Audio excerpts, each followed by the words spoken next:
इन्नल हम्दुलिल्लाह वस्सलातु वस्सलामु अला रसूलिल्लाह अम्मा बाद क़ाल अल्लाहु सुब्हानहु तआला व इन तउद्दू निअमतल्लाहि ला तुहसूहा। अल्लाह रब्बुल इज़्ज़त ने इरशाद फरमाया, अगर तुम मेरी नेमतों को शुमार कभी करना चाहो, ला तुहसूहा, मेरी नेमतों को शुमार नहीं कर सकते। आज 15 अगस्त 2022 है। भारतवर्ष के 75वें स्वतंत्रता अमृत दिवस के मौके पर मैं उत्तर प्रदेश इटावा से तमाम के तमाम देशवासियों को और भारत के बेशुमार लोग, बड़ी संख्या में लोग विश्व की दूसरी कंट्रियों के अंदर रहते बसते हैं, उनको दिल की गहराइयों से इस पावन अवसर पर मुबारकबाद, हार्दिक शुभकामनाएं पेश करता हूं और अल्लाह से दुआ करता हूं अपने देश भारत के लिए कि फले फूले सदा विश्व में सम्मान रहे, फले फूले सदा विश्व में सम्मान रहे। इतिहास की गौरव गाथा में, इतिहास की गौरव गाथा में देश सदा ही गतिमान रहे। आजादी हकीकत में एक बड़ी नेमत है। आजादी बड़ी मुश्किलों के बाद हासिल हुई है, क्योंकि इस आजादी को समझना, जुल्म और सितम से निजात पाना अल्लाह रब्बुल इज़्ज़त की तरफ से बड़ी नेमत है, बड़ा इनाम है। मैं इस मौके पर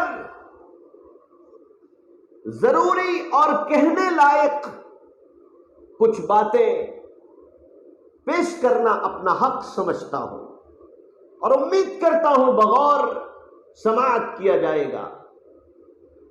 मैंने महसूस किया है हिंदुस्तान के मुल्क के मुख्तलिफ सूबों के अंदर लोगों से बातचीत करके, आकर जाकर, कि आज भी 75 साल गुजर जाने के बावजूद एक बहुत बड़ी संख्या ऐसी मिलती है कि जिसको नहीं मालूम कि इस दिन लोग अपने पूर्वजों को याद करके खुशियां क्यों मनाते हैं। 15 अगस्त को ये खूबसूरत तिरंगा, ये राष्ट्रीय ध्वज आन बान शान के साथ क्यों लहराया जाता है, थोड़ी सी तफसील में देना चाहूंगा कि इस मुल्क भारत में अंग्रेज तिजारत के लिए आता था, बरसों आया, लेकिन अंग्रेज ने भारत के अंदर अपने कदम जमाना शुरू किए, अपनी कोठियां बनाना शुरू की। सूरत, अहमदाबाद, लखनऊ, कलकत्ता, बड़े बड़े शहरों के अंदर उसने अपनी कोठियों को, अपने ऑफिसों को बनाया। यहां तक कि इन गोरी चमड़ी वालों ने, इन अंग्रेजों ने ईस्ट इंडिया कंपनी को भारत के अंदर कायम कर दिया। और फिर इसके बाद हुआ ये जो बहुत ही अफसोसनाक है कि अंग्रेजों ने भारत पर अपनी हुकूमत का ऐलान कर दिया। उसके ऊपर कब्जा करने का ऐलान सुना दिया। यहां के लोगों को अपना गुलाम बना लिया।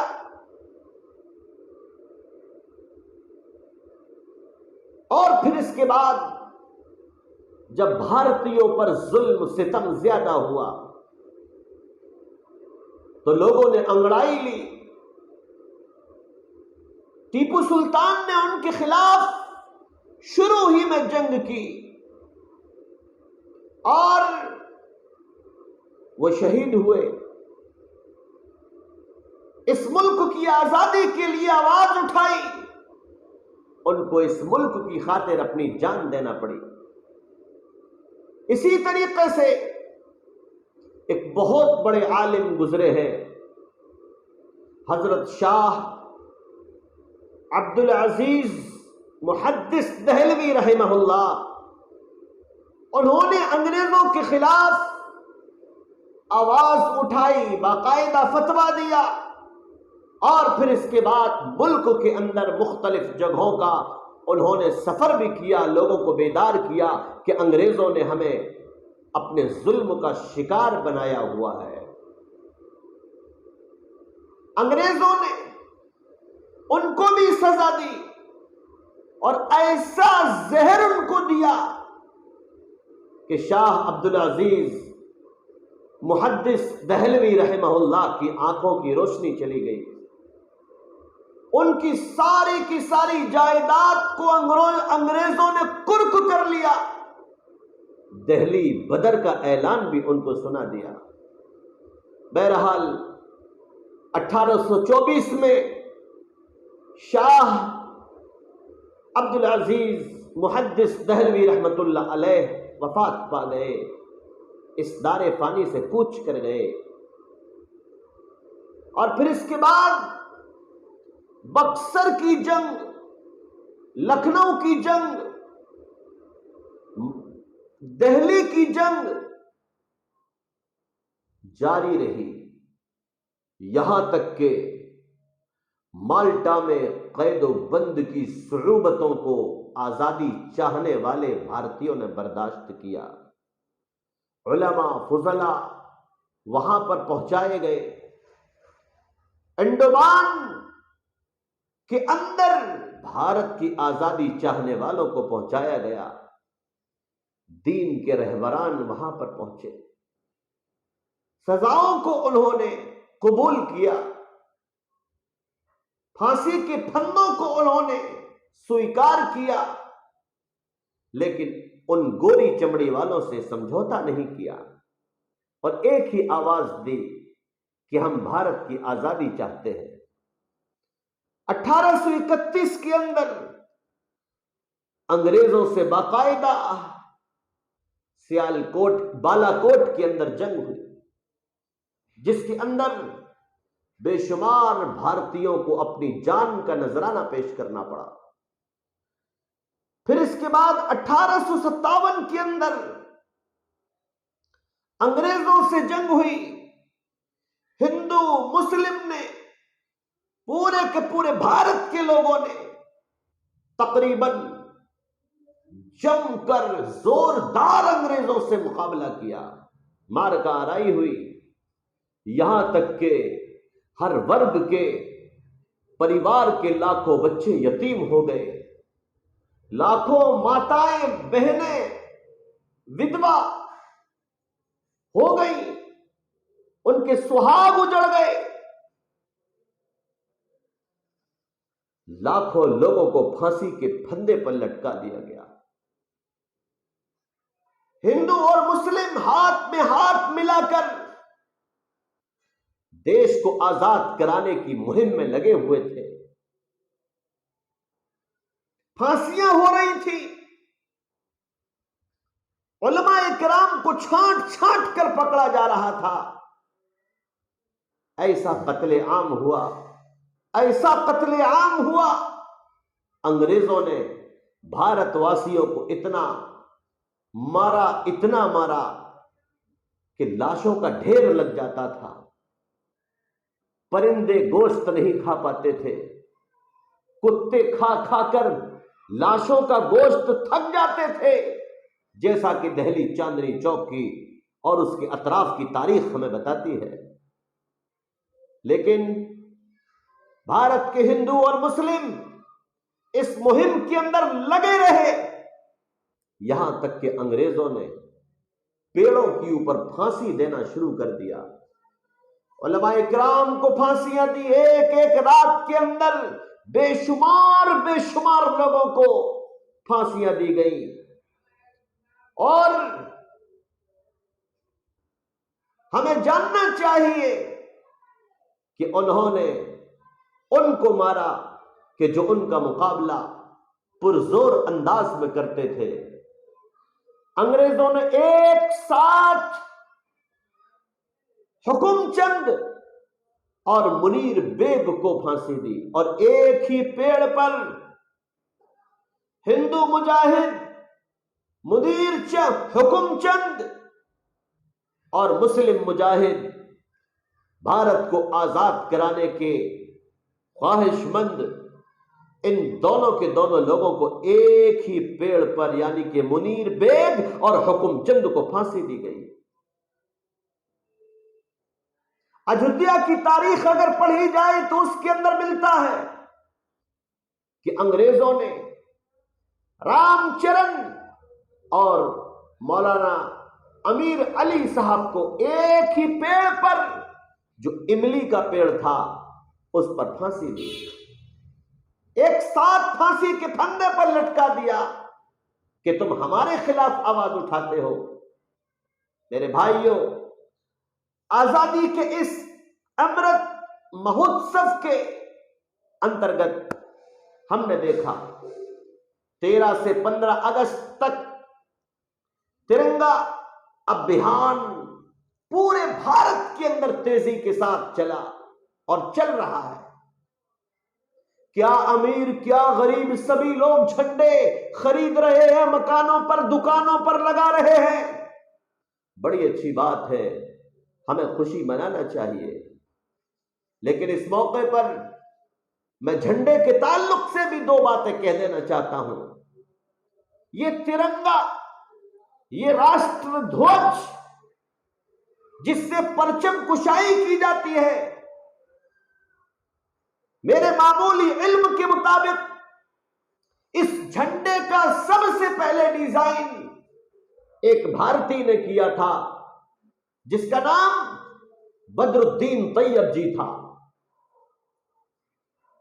इसके बाद में उनकी अहलिया सुरैया तैयब ने झंडे के बीच में 24 रेखाओं वाले ब्लू कलर के अशोक चक्र को रखा था,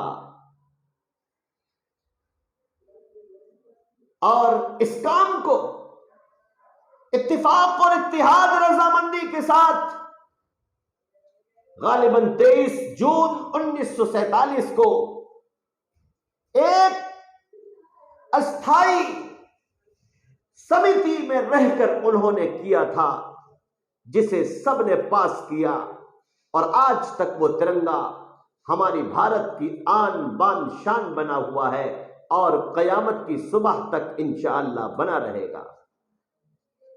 हमारा झंडा 3 रंगों से मुज़य्यन है, लेकिन जरूरी है कि इस झंडे में सबसे ऊपर केसरिया यानी कि जाफरानी कलर हो, इसके बाद में सफेद पट्टी हो, इसके बाद में हरी पट्टी हो। अगर ऊपर केसरिया नीचे सफेद कर दिया गया गलत होगा, उसूल से हटकर होगा, कानून के खिलाफ होगा। झंडे की सफेद पट्टी पर अशोक चक्र होना चाहिए। जरूरी है कि उसके अंदर 12 रेखाएं ही, उसके अंदर 24 रेखाएं ही हो, और वो चक्र किसी और कलर का नहीं बल्कि ब्लू कलर ही का हो, जरूरी है। झंडे की शान यह है कि जब हम झंडा लगाएं उसको झुकाकर न लगाएं, बल्कि झंडे को सीधा लगाएं, खुशी के साथ लगाएं, जला हुआ, कटा हुआ, फटा हुआ झंडा नहीं लगाया जा सकता। हमारा झंडा बहुत ही खूबसूरत है, दुनिया का एक अजीम झंडा माना जाता है। राष्ट्रीय झंडे के साथ धार्मिक या किसी भी पार्टी के किसी भी झंडे को लगाना गलत होगा।